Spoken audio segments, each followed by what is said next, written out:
नहमदुहु व नसल्ली अला रसूलिहिल करीम अम्मा बाद। पिछले कई दिनों से हमारे शहर बीकानेर के अंदर एक अजीब सा माहौल बना हुआ है। कोलाय तहसील के अंदर एक प्रेमी युगल ने जो विवाह रचाया, जिसकी आड़ लेकर के कई लोगों ने नकारात्मक पहलू निकाले और इसकी बुनियाद पर कभी विशेष धर्म पर, कभी विशेष धर्म की औरतों पर टिप्पणियां की गई और शहर भर के अंदर नफरत का माहौल बनाया गया और कहा गया कि ये तो साहब लव जिहाद है और लव जिहाद का कानून जैसे दूसरे स्टेटों में बना है, राज्य सरकार को चाहिए कि वो यहाँ पर भी ऐसा कानून बनाए। ध्यान रहे कि लव जिहाद का इस्लाम से कोई ताल्लुक नहीं है और जिन स्टेटों के अंदर लव जिहाद को लेकर के कानून बनाए गए हैं वहाँ पर उसकी आड़ के अंदर ख़ास तौर से विशेष धर्म के लोगों को टारगेट किया गया, उनको जेलों के अंदर डाला गया और उन पर तरह तरह के मुकदमा दर्ज किए गए। हमें इसको समझना है कि ये लव जिहाद क्या इसका इस्लाम से ताल्लुक़ है या लोग इसकी आड़ लेकर के इस मुल्क के वासियों के बीच में नफरत फैलाना चाह रहे हैं और अपनी सियासी रोटियां सेकना चाह रहे हैं और राय को पहाड़ बना करके पेश करना चाह रहे हैं। हम उन चीज़ों को समझेंगे।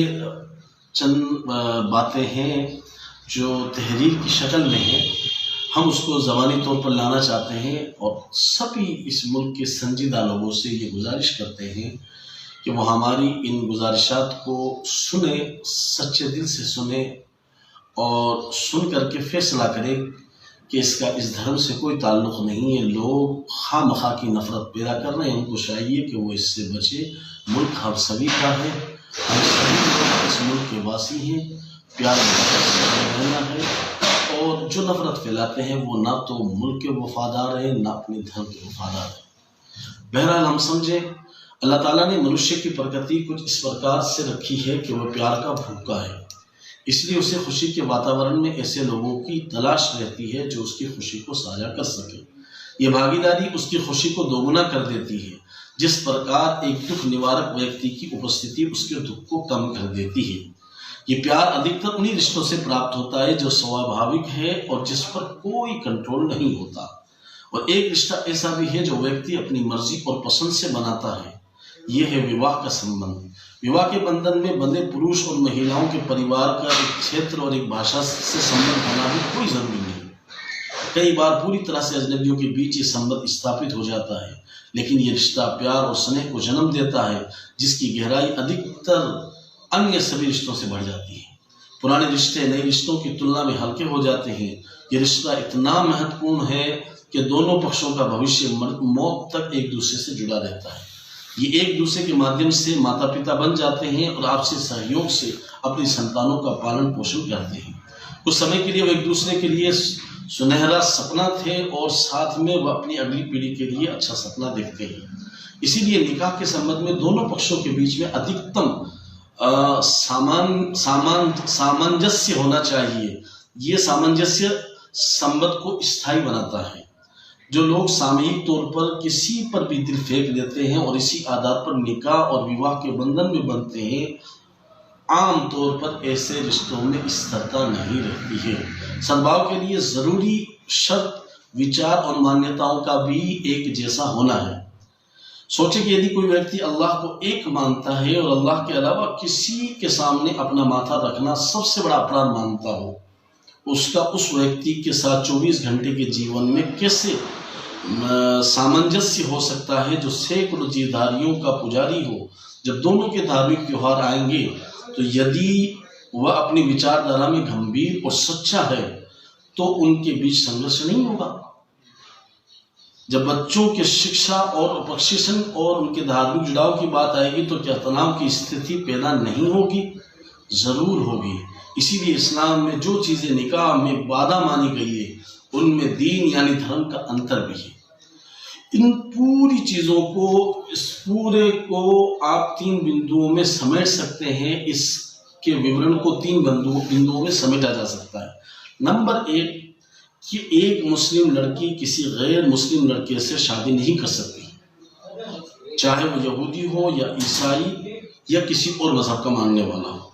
और कारण स्पष्ट है कि एक महिला के लिए विपरीत माहौल में अपने ईमान का बचाव करना मुश्किल हो जाएगा।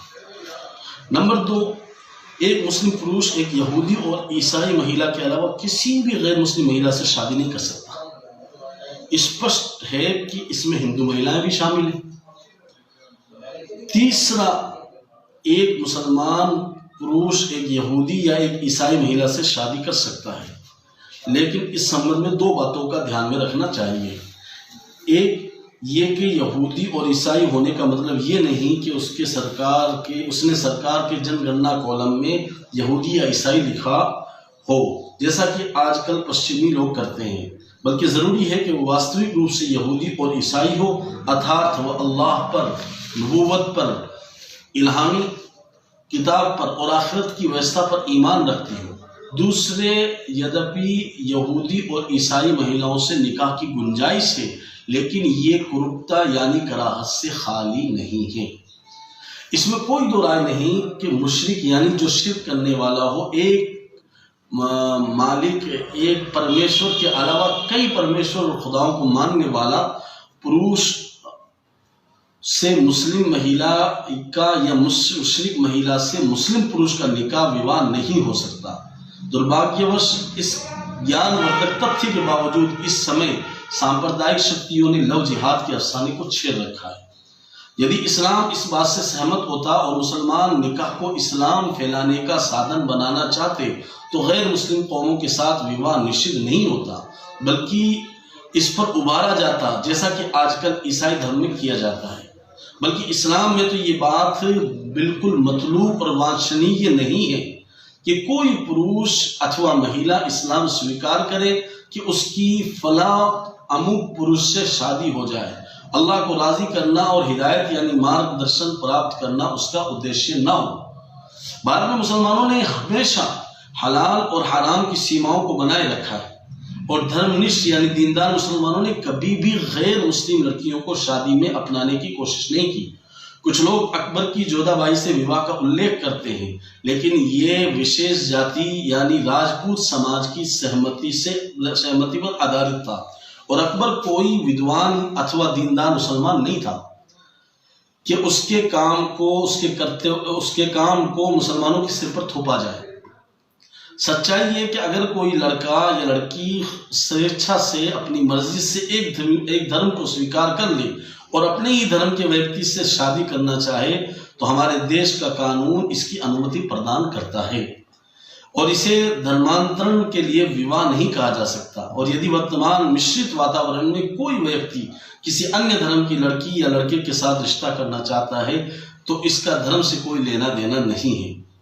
और कम से कम भारत में ऐसी घटनाएं लंबे समय से होती आ रही है और अभी भी हो रही है। इसका उदाहरण खुद महात्मा गांधी के परिवार में पाया जाता है।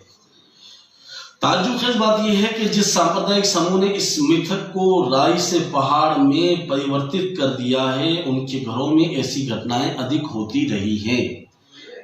सत्ताधीश पार्टी जो मौजूदा केंद्र सरकार की जो पार्टी है, उसमें के कई उच्च स्तर के नेताओं की बेटियां अथवा बहनों ने अपनी सहमति से मुसलमानों से शादी की है। ऐसे भी उदाहरण है जहां कुछ गैर मुस्लिम पुरुषों ने मुस्लिम महिलाओं से शादी रचाई है और ऐसे भी उदाहरण है जहां प्यार में एक मुस्लिम प्रेमी ने हिंदू महिला से शादी करने के लिए इस्लाम धर्म को भी त्याग दिया है। फिल्मी दुनिया में इसके कई उदाहरण पाए जाते हैं। इस प्रकार के विवाह धार्मिक भावना से नहीं होते बल्कि मनोवैज्ञानिक भावनाओं के प्रभाव में होते हैं। इसमें हिंदू और मुसलमानों के बीच कोई अंतर नहीं। ऐसी घटनाओं को जिहाद कहना झूठ और धोखे के आधार पर अपने राजनीतिक स्तर को बढ़ाना है। हम विद्वानों और उपदेशकों को भी एक बात नोट के तौर पर कहते हैं कि उनकी जिम्मेदारी बनती है कि वो नई पीढ़ी के मुसलमानों को विवाह की इस्लामी अवधारणाओं के बारे में शिक्षित करें और ऐसी घटनाओं के रोकथाम के लिए प्रयास करें जिसमें एक मुस्लिम लड़का किसी गैर मुस्लिम लड़की से शादी कर लेता है या मुसलमान लड़की गैर मुस्लिम लड़के के साथ शादी के बंधन में बंध जाती है। ये पाप का जीवन है। शरीयत की दृष्टि से, इस्लाम की दृष्टि में ये शादी है ही नहीं। इससे समाज की शांति व्यवस्था भी भंग होती है। हाँ, यदि कोई हिंदू लड़का या लड़की वास्तव में इस्लाम में सच्चे दिल से धर्मांतरित होते हैं तो निश्चित रूप से एक मुस्लिम लड़के और लड़की को शरीयत के अनुसार शादी करनी चाहिए और उसे अपने परिवार का हिस्सा बनाना चाहिए। ये शरीयत का आदेश भी है और हमारे देश का कानून भी इसकी अनुमति देता है। ये चीज़ें हैं जो इस्लाम में शादी को लेकर के बताई गई है। अब लोग सिर्फ अपनी नफरत की सियासत की बुनियाद पर इसको लव जिहाद या इस्लाम से जोड़ करके तरह तरह की बातें करते हैं। मुल्क के संजीदा लोगों से हमारी ये गुजारिश है कि आप इन चीज़ों को पढ़ें, सुनें, इस्लाम की इन बातों को समझें और इस बात को ध्यान में रखें कि ऐसे लोग ना आपके दोस्त हैं ना मुल्क के दोस्त हैं, बल्कि वो खुद के भी दुश्मन हैं, आपके समाज के भी दुश्मन हैं और मुल्क के भी दुश्मन हैं जो नफरत की खाई पैदा कर रहे हैं। हमें चाहिए कि जो लोग ऐसा माहौल पैदा करते हैं हम उसकी हकीकत के अंदर जाएं और बचें और मुल्क के अंदर प्यार और मोहब्बत के संबंध को जो लोगों के दरमियान बरसों से चला रहा है उसको बनाए रखें। जय हिंद। मोहम्मद इरशाद कासमी, जमीयत उलमा हिंद, बीकानेर शाखा।